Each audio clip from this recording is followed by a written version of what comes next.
وقال النبی صلی اللہ علیہ وسلم خیرکم خیرکم لأہلہ وأنا خیرکم لأہلی رواہ الترمذی صدق اللہ العظیم۔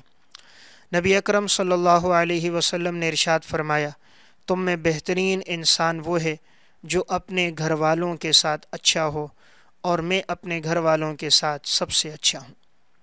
گفتگو چل رہی تھی کہ نگاہ نبوت میں بہترین انسان کون ہے۔ ایک وہ ہے جسے ہم بہترین کہیں، ایک وہ ہے جسے آپ بہتر کہو، ایک وہ ہے جسے علاقے کا کوئی D S P, D I G, governor, علاقے کا کوئی پڑھا لکھا انسان، کوئی پروفیسر کہے فلاں انسان بہتر ہے، ایک وہ ہے جسے سرکار دو عالم تاجدار مدینہ امام الانبیاء صلی اللہ علیہ وسلم فرمائے وہ بہترین انسان ہے۔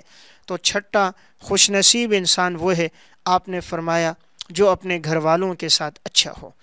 آپ صلی اللہ علیہ وسلم نے فرمایا الا واستوصوا بالنساء خیرا، آپ نے فرمایا میں تمہیں وصیت کرتا ہوں اپنے گھر والوں کے ساتھ اچھا معاملہ کرو، اپنی گھر والیوں کے ساتھ تعلق اچھا رکھو۔ تو شریعت نے انسان کو ہر موقع پر اس کی بھی تعلیم دی ہے کہ انسان کا اپنے گھر والوں کے ساتھ اچھا تعلق ہو۔ خطبہ نکاح میں جتنی آیات پڑھی جاتی ہیں سب کے اندر تقوی کا لفظ آتا ہے، تو یہ بار بار تقوی، اللہ کا ڈر، اللہ کا ڈر، یہ بار بار جملے اس لیے آتے ہیں۔ عموماً انسان گھر والوں کے معاملے میں لاپرواہی کرتا ہے، ظلم کر دیتا ہے، بد اخلاقی سے پیش آتا ہے۔ دنیا میں کسی اور پہ ظلم کرے، برا بھلا کہے تو وہ کسی عدالت میں جا کے اپنا مقدمہ دائر کرتے ہیں، اپنی جا کے رپورٹ درج کروا دیتے ہیں۔ اہلیہ کہاں تھانوں میں جائے، کہاں مقدمات درج کرے، کہاں عدالتوں کا چکر لگائے، یہ مظلوم تو کسی کے سامنے اپنی فریاد نہیں لے جا سکتی۔ اس لیے قرآن نے بارہا جو حکم دیا اور خطبہ نکاح میں جو آیات پڑھی گئیں ان میں ایک حکمت بھی یہ تھی کہ ان کے معاملے میں انسان اللہ سے ڈرے اور ان کے ساتھ اچھا سلوک کرے۔ تو آپ صلی اللہ علیہ وسلم نے بہترین انسان فرمایا خیرکم خیرکم لأہلہ، جو اپنے گھر والوں کے ساتھ اچھا ہو۔ بس اوقات گھر والوں کے ساتھ حسن سلوک یہ انسان کی مغفرت کا ذریعہ بھی بن جاتا ہے۔ حضرت حکیم الامت مولانا اشرف علی تھانوی رحمہ اللہ سے منقول جو واقعات ہیں، اردو کی ایک کتاب ہے حضرت تھانوی کے پسندیدہ واقعات، اس میں یہ واقعہ موجود ہے۔ ایک شخص کی بیوی ذرا بد اخلاق تھی، بات بات میں جھگڑا کرتی تھی، زبان دراز بھی تھی، لیکن یہ اسے برداشت کرتے تھے۔ اسی لیے برداشت کرتے تھے کہ اگر میں طلاق دے دوں اسے اور اس کے گھرانے کو تکلیف ہوگی، یہ کسی اور سے نکاح کرے گی تو اسے تکلیف ہوگی، تو چلو میں یہ تکلیف برداشت کر دیتا ہوں، اللہ کے ہاں مجھے اس پر اجر ملے گا۔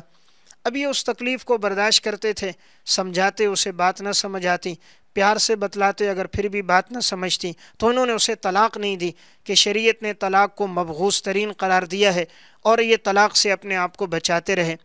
اس دوران جب ان کا انتقال ہو گیا، انتقال کے بعد کسی نے خواب دیکھا۔ خواب میں کیا دیکھا کہ اللہ تعالیٰ نے انہیں بلند و بالا درجات دیے۔ پوچھا بھائی کس عمل پر مغفرت ہو گئی؟ فرمایا اس عمل پر کہ تم نے جو اپنی گھر والی کے ساتھ حسن سلوک کیا اور ان کی باتوں کو برداشت کیا، ان کی تکلیف کو برداشت کیا، اللہ کو یہ عمل پسند آیا، ان کے یہ عالی اخلاق اور گھر والی کے ساتھ حسن سلوک، اور یہی مغفرت کا ذریعہ بن گیا۔ آج ہر ایک شخص یہ چاہتا ہے میری گھریلو زندگی خوشگوار بن جائے، گھر میں سکون اور اطمینان آ جائے، گھر کے اندر سے رنجشیں تکلیفیں دور ہو جائیں، لڑائی جھگڑے ختم ہو جائیں، فتنہ فساد ختم ہو جائے۔ تو میں 15 پوائنٹ ایسے عرض کرتا ہوں، اگر یہ 15 باتیں ہوں گی تو انشاءاللہ ازدواجی زندگی بڑی خوشگوار ہوگی۔ خوشگوار ازدواجی زندگی کے لیے، گھر کے سکون کے لیے ان 15 باتوں کی رعایت رکھی جائے۔ اختصار کے ساتھ میں عرض کرتا ہوں۔ نمبر 1، سب سے پہلی چیز محبت، اپنی گھر والی کے ساتھ محبت ہو۔ آج عموماً دیکھا یہ گیا ہے کہ غیر محرم کے ساتھ تو محبت ہوتی ہے، اجنبی عورت کے ساتھ تو تعلقات ہوتے ہیں، لمبی لمبی طویل گفتگو ہوتی ہے، اور جو رفیق حیات ہے نکاح میں ہے اس سے محبت نہیں ہوتی۔ باہر سے کوئی اجنبی عورت فون کرے تو گھنٹوں گفتگو، گھر والی فون کرے تو سلام بھی نہیں، مختصر بات ہاں میں آ رہا ہوں، فون بند کر دیا جاتا ہے۔ دوسروں کے ساتھ محبت کے ثابت کرنے کے لیے لمبی لمبی گفتگو ہوتی ہے، اور اپنی گھر والی سے بات ہوتی ہے تو بڑی مختصر بات کر کے جان چھڑا دی جاتی ہے۔ تو پہلی چیز، اگر ہم یہ چاہیں کہ ہماری ازدواجی زندگی خوشگوار ہو تو میاں بیوی میں آپس میں محبت ہونی چاہیے۔ اور یہ محبت ہی ان کو آپس کے اندر گھریلو زندگی کو پرسکون بنا دے گی۔ دیکھیں آپ صلی اللہ علیہ وسلم کی کتنی محبت، ام المومنین جہاں سے پانی پیتی آپ صلی اللہ علیہ وسلم گلاس میں اسی جگہ سے منہ لگا کے پانی پیتے۔ ام المومنین اگر کسی جگہ سے گوشت کی بوٹی نوچ فرماتی، آپ فرماتے مجھے بتاؤ کہاں سے نوچ فرمایا، آپ بھی اس جگہ سے لیتے۔ یہ امت کو درس دینا تھا کہ آپس میں محبت قائم ہو۔ جب محبت جائز جگہ استعمال نہیں ہوتی، پھر یہ محبت ناجائز جگہ استعمال ہوتی ہے، اور جب اجنبی عورتوں سے تعلقات ہوتے ہیں تو ازدواجی زندگی کا سکون ختم ہو جاتا ہے۔ جتنا انسان اپنی گھر والی سے محبت رکھتا ہے تو اللہ تعالیٰ سکون دے دیتا ہے، اور جب غیر عورتوں سے، نامحرم عورتوں سے تعلقات ہوتے ہیں، آپس کی محبت ختم ہو جاتی ہے، گھر کا سکون چلا جاتا ہے۔ دوسری چیز عفو درگزر، اگر کوئی غلطی ہو جائے تو معاف کیا جائے۔ ہر انسان سے خطا ہو جاتی ہے تو عموماً وہ گھر کے سب کام کاج کر رہی ہیں، انسان اسے دیکھے کہ وہ میری خاطر انہوں نے اپنے بچوں کو، میری خاطر اپنے والدین کو چھوڑا، اپنے بھائیوں کو، عزیز و اقارب کو چھوڑا، نکاح کے ایک بول پر وہ میرے ساتھ آ گئیں، گھر کے کام کاج بھی کر رہی ہیں، بچے بھی ان کے توسط سے دنیا میں آ رہے ہیں، ان کی تربیت بھی ہو رہی ہے، کپڑوں کی دھلائی بھی ہو رہی ہے، مہمان آتے ہیں تو وہ مہمانوں کو بھی اٹینڈ کرتی ہیں، گھر کے کام کاج، صفائی ستھرائی، والدین کی خدمت، ساس سسر کی خدمت، یہ سارے کام ایک خاتون کر رہی ہے۔ تو اگر اس سے کوئی خطا ہو جائے تو عفو درگزر، معاف کیا جائے۔ تو انسان یہ دیکھے کہ اگر میں اپنی خدمت کے لیے نوکروں کو رکھتا تو نوکر اتنے کام نہیں کر سکتے جتنا ایک گھر والی کام کر رہی ہوتی ہے۔ اگر کوئی 6 نوکر رکھے، وہ گھر کے وہ سب کام نہیں کر سکیں گے جو ایک گھر والی کرتی ہے۔ گھر کی صفائی بھی ہے، کھانا پکانا بھی ہے، اور ان کے سکون کا ذریعہ بھی وہ ہے، ان کی اولاد کی تربیت بھی ہے، ساس سسر کی خدمت بھی ہے، مہمان آئیں تو مہمانوں کی خدمت بھی ہے۔ ان تمام کاموں کو ایک خاتون، وہ بھی 24 گھنٹے، انسان خادم رکھے تو 8 گھنٹے ڈیوٹی کرے گا، 6 گھنٹے کرے گا، 10 گھنٹے کرے گا، لیکن رفیقہ حیات 24 گھنٹے خدمت گار ہوتی ہیں اور اپنے مزاج کو ان کے مزاج پہ لاتی ہیں۔ پھر بھی کوئی خطا ہو جائے تو آپ صلی اللہ علیہ وسلم نے ہمیں تعلیمات دے دی کہ ان کی پیدائش جو ہوئی ہے وہ پسلی سے ہے، تم اسے سیدھا کرنا چاہو گے تو وہ ٹوٹ جائے گی، اور اس کا ٹوٹنا طلاق ہے۔ تو دوسری چیز عفو درگزر۔ تیسری چیز وہ ہے نرمی۔ نرمی اللہ کو بہت پسند ہے۔ ان اللہ رفیق یحب الرفق ویعطی علی الرفق ما لا یعطی علی العنف۔ اللہ تعالیٰ نرمی کو پسند کرتا ہے، اللہ نرم مزاج ہے، نرمی کو پسند کرتا ہے، نرمی پہ وہ دیتا ہے جو اللہ سختی پہ نہیں دیتا۔ اس لیے نرمی لے کر آئیں، زبان میں سختی نہ ہو، مزاج میں سختی نہ ہو، جتنی نرمی ہوگی جانبین میں محبت قائم ہوگی۔ نمبر 4، بدگمانی سے بچا جائے۔ عموماً بعض مردوں میں یہ بات ہوتی ہے کہ ذرا سی بات پہ بدگمانی کی جاتی ہے، بدگمانی سے گھریلو سکون ختم ہو جاتا ہے۔ اتنی بات تو ہے کہ عموماً نگاہ رکھی جائے بچیوں پر، گھر والی پر، بچوں پر، لیکن معمولی باتوں پر بدگمانی کرنا، اس سے شریعت نے روکا ہے۔ ہر ایک کے بارے میں حسن ظن رکھا جائے۔ بدگمانیوں سے گھر اجڑ جاتے ہیں کہ یہ فون پہ کال کس کی آ گئی، یہ فلاں شخص کون آ گیا، بدگمانی کر دی گئی، حالانکہ کبھی رول نمبر لگ جاتا ہے، اس بات پر کر کے اسے طلاق دے دی گئی، معمولی باتوں کو ایشو بنایا گیا اور اسے گھر سے نکال دیا گیا۔ یہ چیزیں گھر کے سکون کو ختم کرتی ہیں۔ نمبر 5، بخل نہ کریں۔ اللہ نے مال دیا ہے تو اس مال کو گھر والوں پہ خرچ کیا جائے۔ عموماً بعض لوگ بڑے سخی ہوتے ہیں، دوستوں پہ تو خوب خرچ کرتے ہیں، کھانے پینے کی محفلوں میں مال خوب خرچ ہوتا ہے، لیکن گھر کے اندر بہت بخل کرتے ہیں، اپنے بچوں پر، اپنی اہلیہ پہ خرچ نہیں کرتے۔ دوست احباب کی محفلوں میں ہزاروں روپے لگیں گے، لیکن اپنے گھر کے اندر بڑے گن کے رقم دیں گے، اور بات میں پوچھیں گے اتنی رقم دی کہاں خرچ کی، اتنی رقم میں نے تمہیں دی کہاں خرچ کی۔ نمبر 6، حقوق کی ادائیگی۔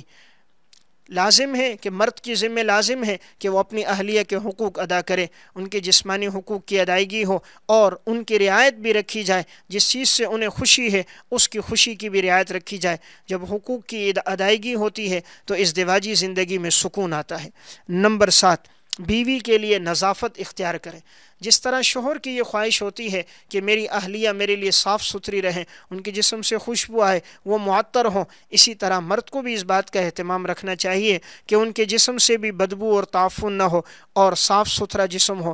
آپ صلی اللہ علیہ وسلم گھر آتے تو مسواک کیا کرتے تھے، آپ اٹھتے تو مسواک کرتے، رات سوتے تو مسواک کرتے، یہ امت کو درس دینا تھا، ورنہ تو آپ صلی اللہ علیہ وسلم کا دہن مبارک بالکل صاف ستھرا پاکیزہ تھا، آپ کے منہ مبارک میں معاذ اللہ کوئی ایسی بات نہیں، لیکن امت کو درس دینا تھا، صفائی کا اہتمام کیا جائے۔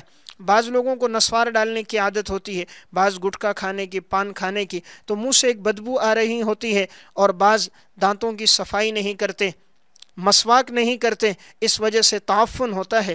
تو نظافت کا اہتمام کیا جائے تاکہ آپس کی زندگی خوشگوار ہو۔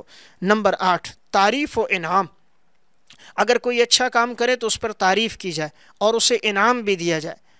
عموماً انسان تعریف کے معاملے میں بڑا بخیل ہے کہ گھر والی بہت اچھا کھانا بنا دے، گھر کا کام بہت اچھے انداز میں کر دے، مہمانوں کو اٹینڈ کرے، لیکن اس پہ تعریف نہیں کی جاتی۔ تعریف کے 2 بول سے عورت کو بڑی خوشی ہوتی۔ حضرت ڈاکٹر عبدالحی عارفی صاحب رحمۃ اللہ علیہ فرماتے ہیں، ایک موقع پر ان کے خلیفہ نے ان کی دعوت کی، یہ دعوت میں گئے، کھانا کھایا، تو ان کی گھر والی ایک پردے کے پیچھے تھی، تو انہوں نے حضرت کو سلام کیا، حضرت نے جواب دیا، جواب دینے کے بعد فرمایا، آج جو تو کھانا بنایا تھا، کھانا بڑا ہی ذائقہ دار تھا، بہت اچھا کھانا تھا، کھانے میں ٹیسٹ بہت عمدہ تھا۔ اب جب حضرت نے یہ بات فرمائی تو پردے کے پیچھے سے رونے کی آواز آنے لگی۔ حضرت فرماتے ہیں کہ میں کچھ پریشان ہو گیا، شاید میرے جملے سے انہیں تکلیف ہو گئی ہو، تو میں معذرت چاہتا ہوں۔ تو انہوں نے کہا، نہیں، ایسی بات نہیں ہے، بلکہ یہ میرا رونا اس وجہ سے ہے، میری زندگی ان کے ساتھ گزر گئی، لیکن کبھی میرے شوہر نے میری تعریف نہیں کی، آج زندگی میں پہلی مرتبہ اپنی تعریف سنی ہے تو خوشی میں رونا آ گیا۔ تو اندازہ کیجئے پوری زندگی گزری لیکن شوہر نے کبھی اپنی بیوی کی تعریف نہ کی۔ تو کوئی اچھی بات اگر ان کی زندگی میں دیکھی جائے اور کوئی اچھا کام ہو تو اس پہ تعریف کی جائے اور انعام دیا جائے۔ جانور فربہ ہوتا ہے منہ سے کھانے سے، اور انسان فربہ ہوتا ہے تعریف کے بول سننے سے۔ انسان کو جو قلبی اور خوشی ہوتی ہے وہ تعریفی کلمات سے خوشی ہوتی ہے۔ حدیث میں بھی حکم ہے، من لم یشکر الناس لم یشکر اللہ، جو لوگوں کا شکر نہیں کرتا وہ اللہ کا بھی شکر نہیں کرتا۔ اس لیے اگر کوئی انسان سے خیر پہنچے، بھلائی پہنچے، تو اچھے الفاظ میں تذکرہ کر دینا، گھر والی کو انعام دے دینا، تعریف کر دینا، اس سے ازدواجی زندگی خوشگوار ہوتی ہے۔ نمبر 9، گھر والوں کو وقت دیں۔ عموماً انسان باہر تو بڑا وقت دے رہا ہوتا ہے، دوستوں میں گھنٹے گزر جاتے ہیں، کہیں محفل میں گئے تو گھنٹوں لگ گئے، تفریح میں گھنٹوں لگ گئے، لیکن گھر والی کے لیے وقت نہیں ہوتا۔ کام پہ گئے تو وہاں سے جب آئے تو موبائل میں، وہاں سے لوٹے تو گھر دوستوں کی محفلوں میں، گھر والوں کے لیے وقت نہیں ہوتا۔ آج کا انسان تو موبائل کی وجہ سے زیادہ ہی کچھ مصروف ہو گیا، گھر والوں کے لیے، بیوی بچوں کے لیے وقت نہ رہا۔ اس لیے زندگی میں خصوصاً اس بات کی کوشش ہو کچھ وقت اپنی اولاد کے لیے، اپنے گھر والوں کے لیے نکالا جائے، تاکہ دن بھر کی باتیں سن کر اور جو خطائیں ہوں ان لغزشوں پہ ان کی اصلاح کی جائے اور انہیں سمجھایا جائے تاکہ زندگی پرسکون رہے۔ نمبر 10، اگر اہلیہ کے والدین اور عزیز و اقارب آئیں تو ان کے ساتھ اچھا برتاؤ کیا جائے۔ عموماً مرد کی یہ چاہت ہوتی ہے کہ میری گھر والی میرے والدین کی، یعنی اپنے ساس سسر کی خدمت کرے، مرد کے رشتہ دار آئیں ان کے ساتھ اس کا اچھا سلوک ہو، ان کی خوب آؤ بھگت کی جائے۔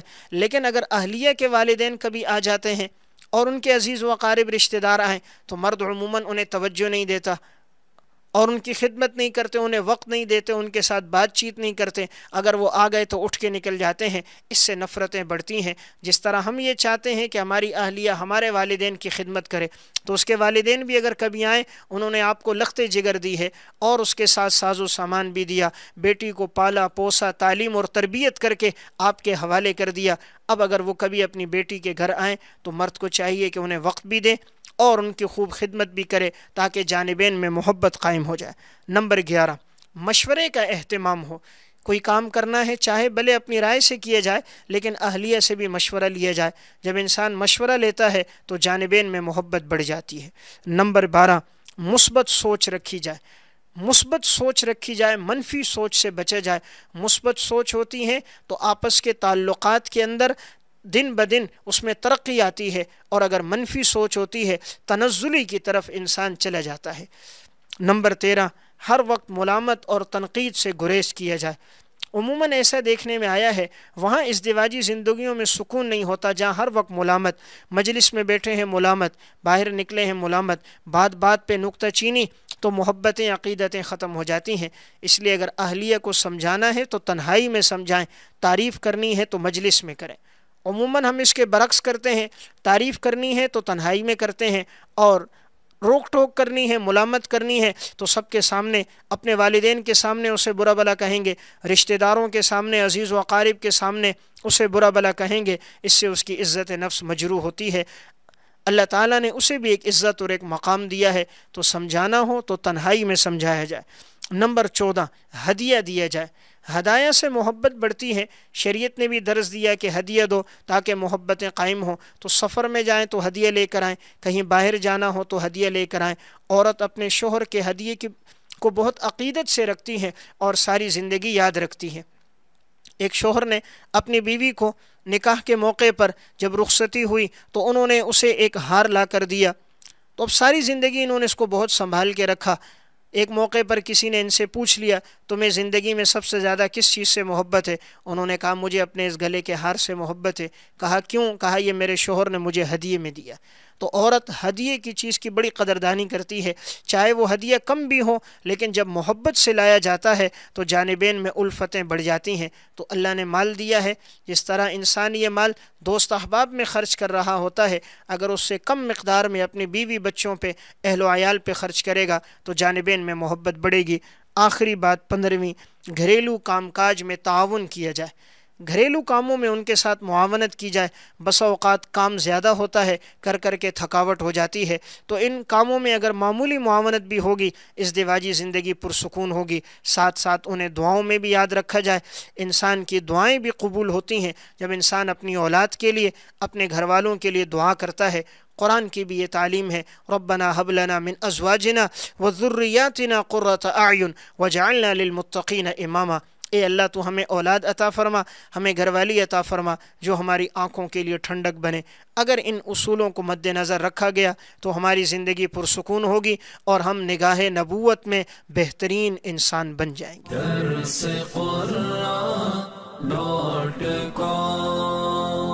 www.darsequran.com